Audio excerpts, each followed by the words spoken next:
Good evening. Welcome back to Binding of Isaac Afterbirth Plus with your host Dark Sage Walker. It's about 7:39 in the PM. I think it's time we do another run. We just unlocked Magdelene, so why not pick her and get get this show on the road? I say her, but of course it's just Isaac in a wig. So, what separates Magdelene apart from the other characters? Well, she's got very similar stats to Isaac. She's got the same range, same power, same tier delay. But she has lower speed, but more health, and starts with Yum Heart, which when used gives you another red heart back. Basically put, she's the game's tank. The whole point of Magdelene is to be able to take more damage than any of the other characters safely. And whereas I appreciate that, the idea that her speed is about 15 hundredths lower than the other characters generally also makes her a little bit more difficult to use. But I will not sweat the little things. Typically, I'm not one of those people that's overly bothered by a low speed stat. I've had runs where my speed has been all the way down to 0.6 and still done just fine. My apologies. So, take it however you want, but I personally don't see a huge problem with Magdelene. She's probably one of the game's least liked characters. I think that's a little... I think people are a little bit too quick to pass rash judgments. I think Magdelene is just fine. I won't go into who my least favorite character is yet, but when we get there, I think there will be no argument about it. Honestly, there are some things that are just undeniable. Why, yes, that's right, Lulu, but I can't tell the audience that. They don't even know who that character is, more than likely.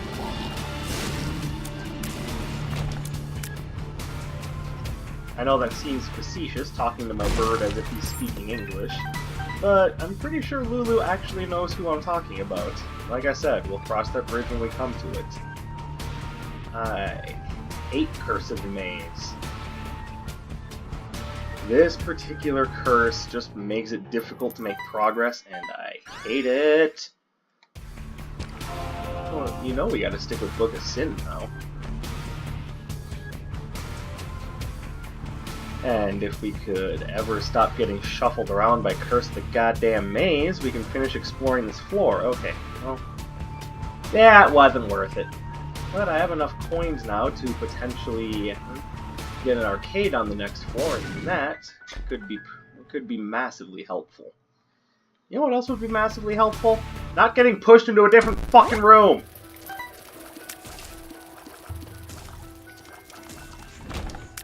There we go. Yeah, it's not so difficult to think that I might just want to, not be shuffled around, would it?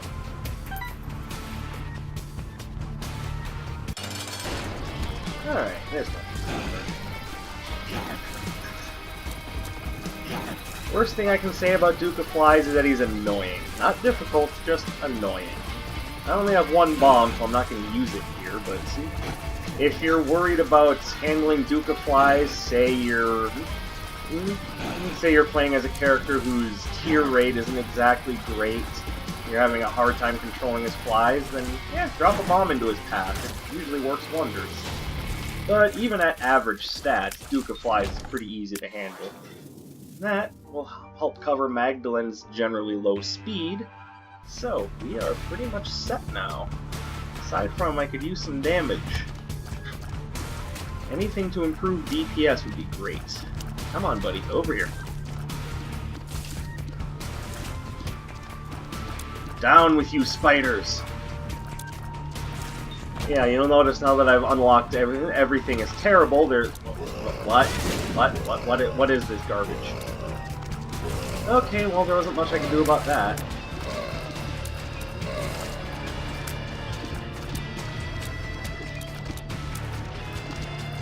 Those enemies are mullabooms, by the way. In early game, they are not fun to deal with. We're gonna hit the old treasury. I do not have that many keys. So So before I consider opening any of those chests, I want to at least make sure I found the item room. And potentially the shop, but at the moment not overly important. Knowing my luck, though, one of those gold chests has... One of those gold chests will have Cricket's head in it. The decision to initially ignore it would be the wrong one. Oh well.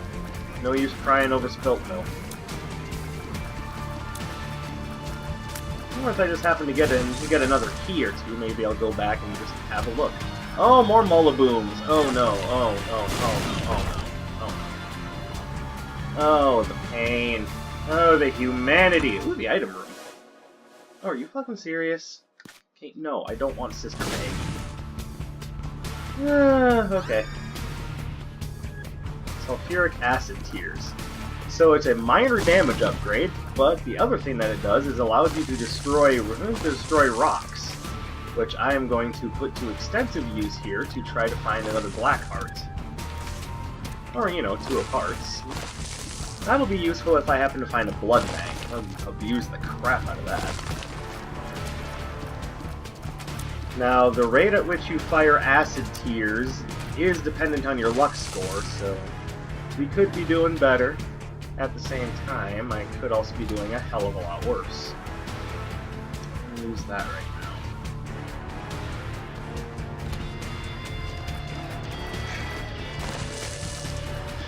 now. I also want to say that the acid tear itself does some amount of critical damage, but I'm not sure about that. I would double-check fact sources on that. As a matter of fact, maybe I'll just look it up on the wiki, see what it says about the acid tears. I can always post that in the description.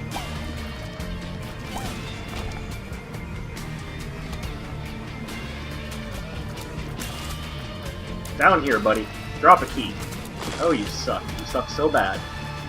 You were supposed to drop a key and make my decision to hit any of those gold chests a little bit more bearable. But no, now I have to, weigh pros and cons, actually make decisions. Yes, it is too bad for me. You should feel bad for me, bird.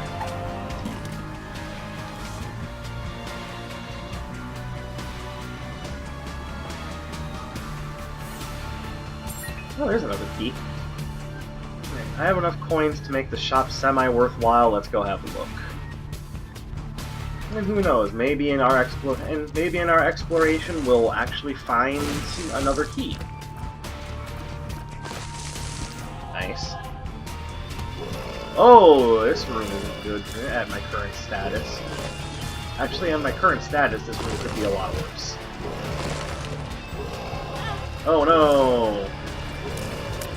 I'm getting beat up. Oh no, whatever will I do? Stop, guys.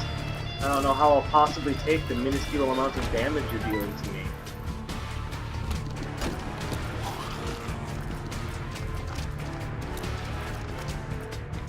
Okay, Chaser has to go first, then I can deal with the monster generator. There we go.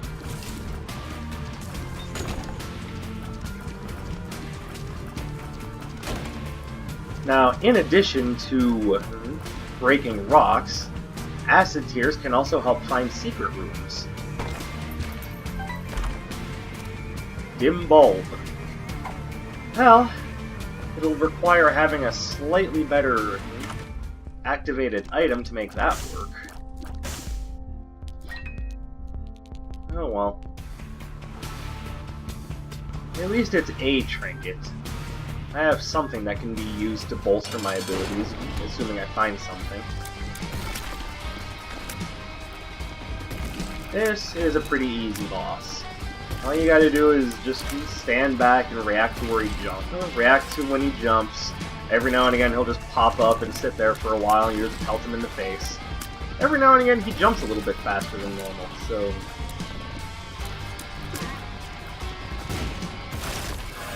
I would say far from a tanky monster encounter, though.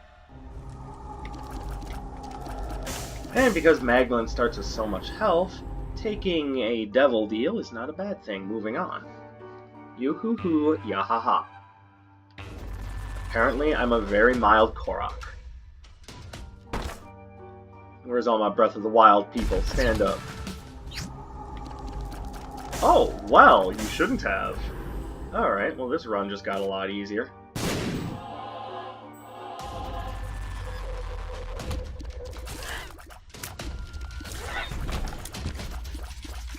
See?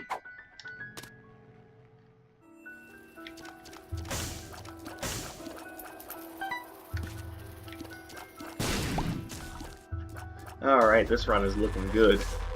Good enough that I think it's about time I talked about a topic that I started to bring up in the last video, but didn't really get around to it. After all, when you only have so much time when you're on a really fast run, you don't get all the time that you want to talk about everything that's on your mind. So I think now, what I'd like to talk about is why I love the Monster Hunter series, and I've begun to bring things up, mostly about the game's world building and hold on, about the game's world building and how it endears things to you. But there's more to Monster Hunter. There's other reasons to enjoy Monster Hunter than just that. By the way, the reason why my stats are shifting up and down is directly because of the dim bulb. Dim bulb is a big stat upgrade, but basically your active item has to have absolutely no charge on it. So I'm hoping to find a different active, because I'm probably not going to need this Book of Sin for the entire run. So, what is Monster Hunter? Well, at its heart, it is a 3D action RPG. Whoa, Stop the Press is an action RPG? You know, yeah. But it plays things a little bit differently. The game works on the assumption that instead of just gaining experience points and levels, you're going to be getting better by making yourself better. You're going to fight monsters, you're going to use what you get from those monsters to make new gear. You're going to use that new gear to fight even bigger, better monsters, and so on and so forth. It's a very simple gameplay loop. One that could be described as a sort of looter. I'm not sure I would go so far as to say Monster Hunter is a looter, but definitely a combat game.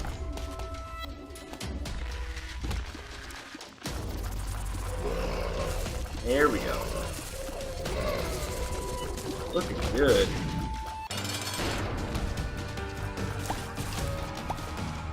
Or something like Borderlands, I suppose, would call it shooting loop, which doesn't describe Monster Hunter, but it does describe the vein of the gameplay loop that it's a part of.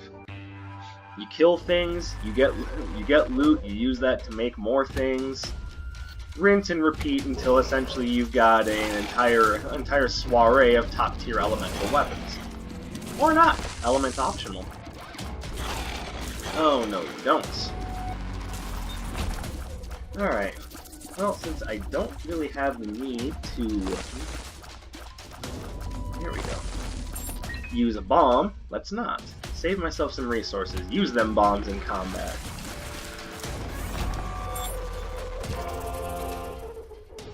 I do very much like Book of Sin, but eventually I'm going to have to either get a different trinket, which I kind of don't want to do because the bulbs are some of the best trinkets in the game, or I need to get myself a different active item, which I think is the better idea. Back on topic. So, Monster Hunter's gameplay loop is simple. It's how it goes about it that I think is special. I describe the game as an action RPG, but for the most part, there are no level ups. There's no experience points. There's no making yourself stronger through artificial means. It's you, the monsters, and your gear. And if you're not comfortable with that, the game is not going to hold your hand. Which sounds very off-putting to those who have never played the game, but honestly, thank you, Halo Flies. There's no better way to describe my feelings on the game than just saying, go out and play it. As I said, the gameplay loop is simple but addictive. Might as well. And it's very rewarding to finally pin down the right pattern on the monster that's been giving you so much trouble. Finally smack that fucker down and show him what for. There we go. Now we're looking good.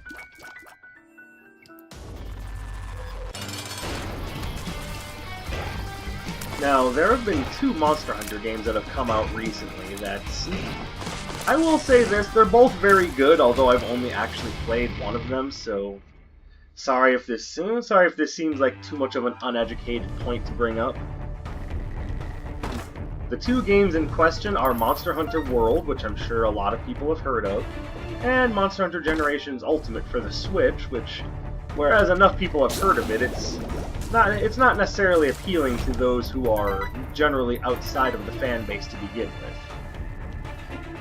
So, the question thusly becomes, which one should you buy?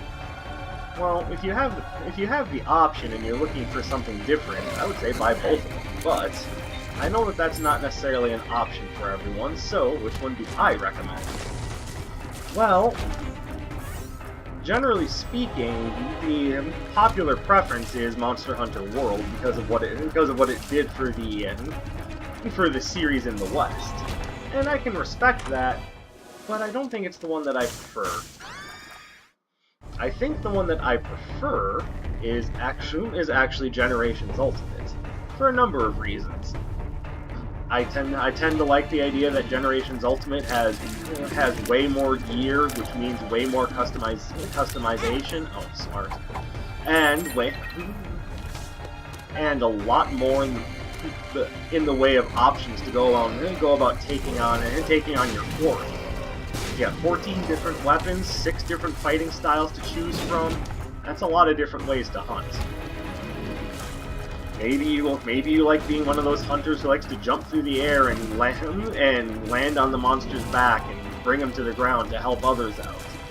Maybe you like last second dodges and evades. There's something for everyone in that game, and I think the game pulls it off very well. You're not going to be at any shortage of options playing Generations Ultimate. The other thing I like about Generations Ultimate is that it just in general has more content. More monsters, more quests, more things to do. I personally think that's the greater point to bring up when we're talking about a Monster Hunter game. By the way, have I mentioned I hate Masculine Infamy? I hate Masculine Infamy. But at least I have a piercing weapon, so I can get through his stupid mask. Or rather, the front end of its body, since the whole thing is a mask. Woo! Another Tears upgrade. And I can fly now! But there's one thing that helps Monster Hunter Generations Ultimate stand out to me, even above just all what I've mentioned already. And that is just the way that it presents itself. Monster Hunter Generations Ultimate is not ashamed of the idea that it's very much an anime-styled power fantasy. And again, that might not appeal to everyone, but I'm not expecting it to appeal to everyone. I like it for what it is. And what it is an anime-styled game where you take sword, axe, and hammer to wyverns and dragons, and beat them down because, frankly, they're not doing you any favors in your human society.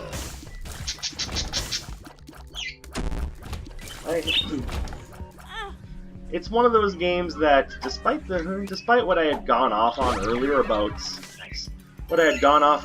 about narrative focus and how it really helps a game, this is not a game that you're going to be spending a lot of time worrying about the narrative of. Fact of the matter is, Generations Ultimate is very light on narrative. Frankly, so is World. Monster Hunter in general is light on narrative, and could be a turnoff for people who want a good story. But I say if you want a good story, play something like Gone Home or Final Fantasy. Even though Final Fantasy games have some of the most incomprehensible stories ever, but that's JRPGs for you. I can no more be upset with a JRPG for having a convoluted plot than I could be upset with a rapper for having bad lyrics in his songs.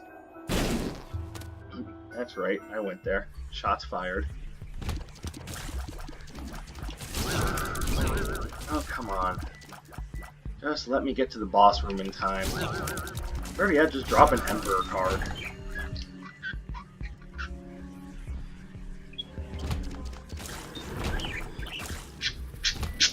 Now, don't get me wrong, the graphical fidelity of Monster Hunter World is very impressive, and what Capcom did with that game should be applauded because it definitely made the game stand out to a Western audience. But I just prefer the more cartoony, over-the-top style of Generations Ultimate. I think it actually lends itself to the game better than... Oh, you're invisible. Oh, are you serious? Are you serious right now? Every shop is just greed? More asshole? Okay, whatever.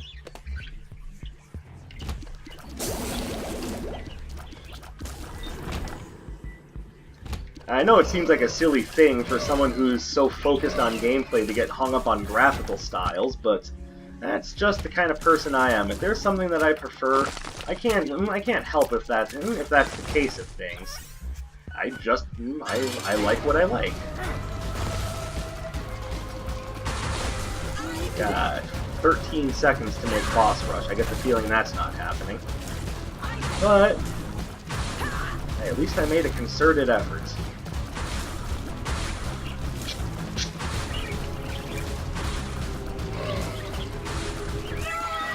Seriously, off by 3 seconds. What is this shit?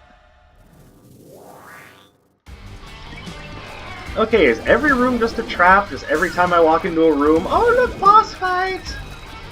Fooled you!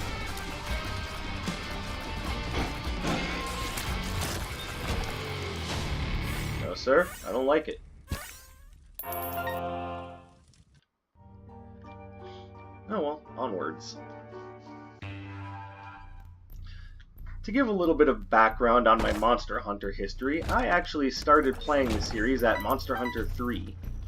Or more specifically, Monster Hunter 3 Ultimate when it came out on the Wii U and 3DS.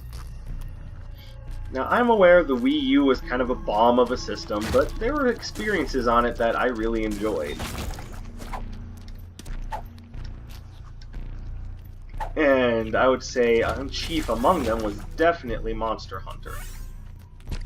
I ranted and raved about that game hard when it came out, and I continued to play it for months, if not years on end after that.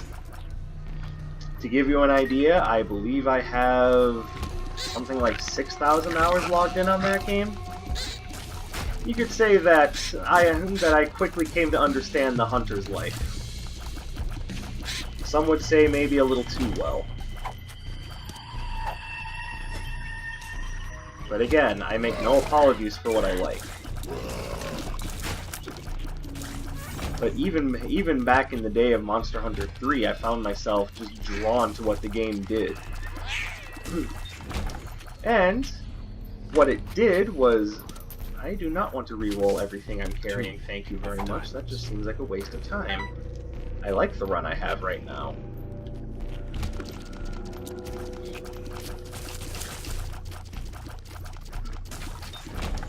To offer a more coherent explanation of what Monster Hunter is, aside from 3D hack-and-slash action RPG Go Slay the Dragon, it's the best way to describe... Okay, maybe not the best way, but the way I like to describe the game is it feels like...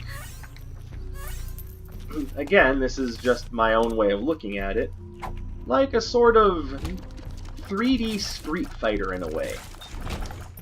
Or to be more succinct about it, it's like a 3D open fighting game.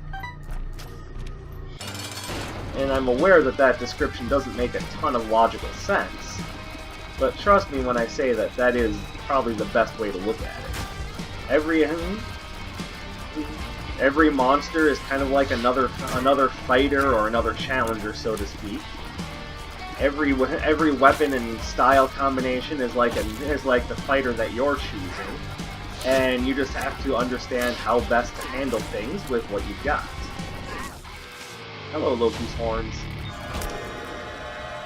Alright, take that. Now again, I'm aware that it's not the most accurate or perhaps even the best description, but it's the one that I prefer because, to me, that's sort of what Monster Hunter is essentially a 3D open world Street Fighter.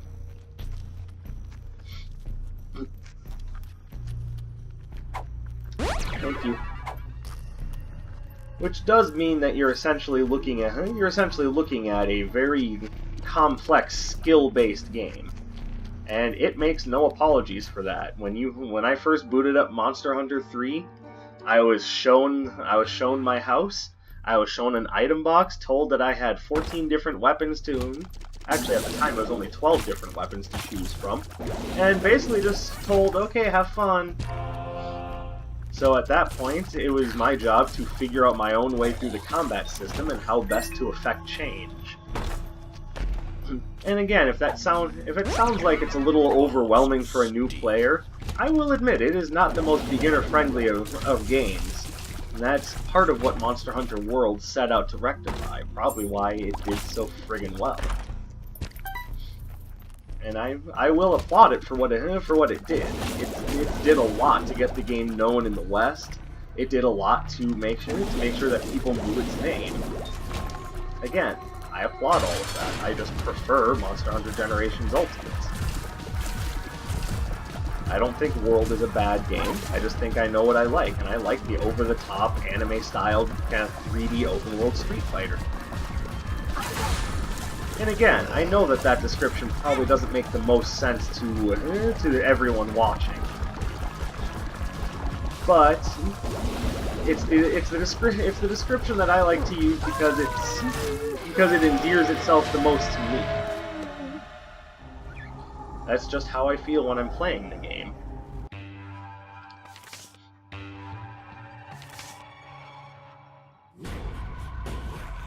That's a couple of good unlocks.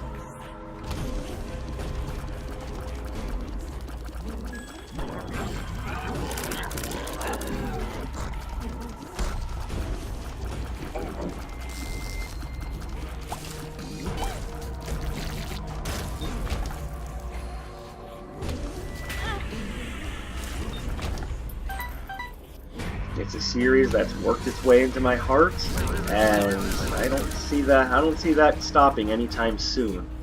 In fact, even as we speak, I'm planning on popping in Generations Ultimate when I'm done with this run, just to hunt some monsters and have some fun. It's one of those games that I can always pop in when I just need to relax. Ooh, the Bibli. Oh, and Bookworm. Wow. Feeling pretty good now. That's just essentially being even better than we already were.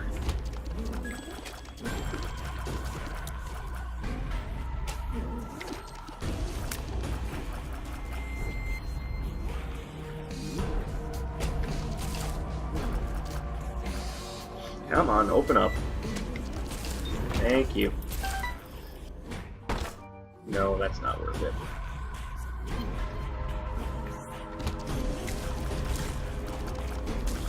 Where was I? Oh yeah. It is not the easiest game in the world to approach. And I say that as a professed Monster Hunter fanboy.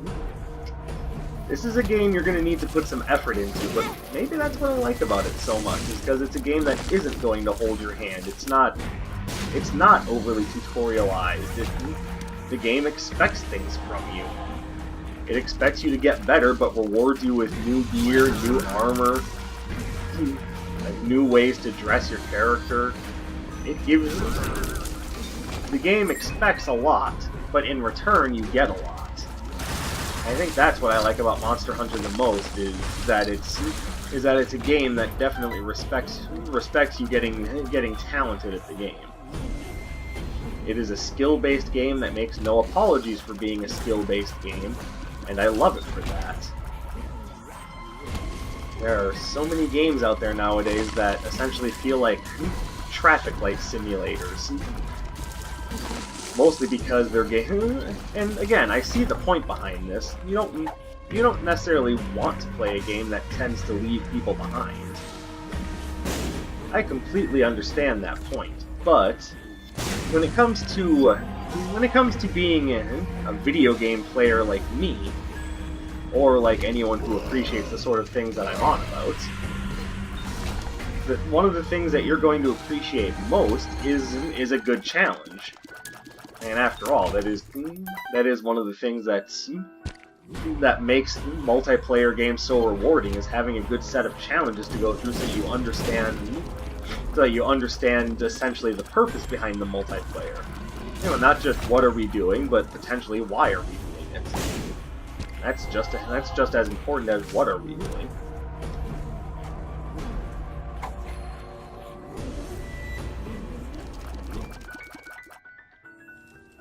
And I will definitely take this because I am an idiot. I'm going to lose my Whore of Babylon bonus, but oh well. You see Black Lotus so infrequently that when it does show up, you kind of have to take it just to make sure it counts towards your item collection page. It's just like finding a Magic the Gathering Black Lotus in real life. If you don't find a way to get that shit when you see it, you're never seeing it again. Not that it's possible for many of us to conceivably get a multi-$1,000 card. And I'm sure the people at Wizards of the Coast know that, which is why that card will never be reprinted. And aside from the idea that it's just overly powerful, it's just never going to be reprinted. It's actually worth too much for them to want to reprint it. Ow. But Black Lotus has nothing to do with Monster Hunter. So, I say it's a series that's admittedly a little difficult to get into, but once you get into it, you get a very rewarding experience. And I can think of no better way to get into it than just giving it a try. Generations Ultimate is out on the Switch, and it's fantastic. I love the Monster Hunter series. In fact, maybe I'll do a few Monster Hunter videos. Who knows? Let me know what you think in the comments. Anyways, thank you for watching. Have yourselves a fantastic night. This is the Dark Sage, and I'll be seeing you.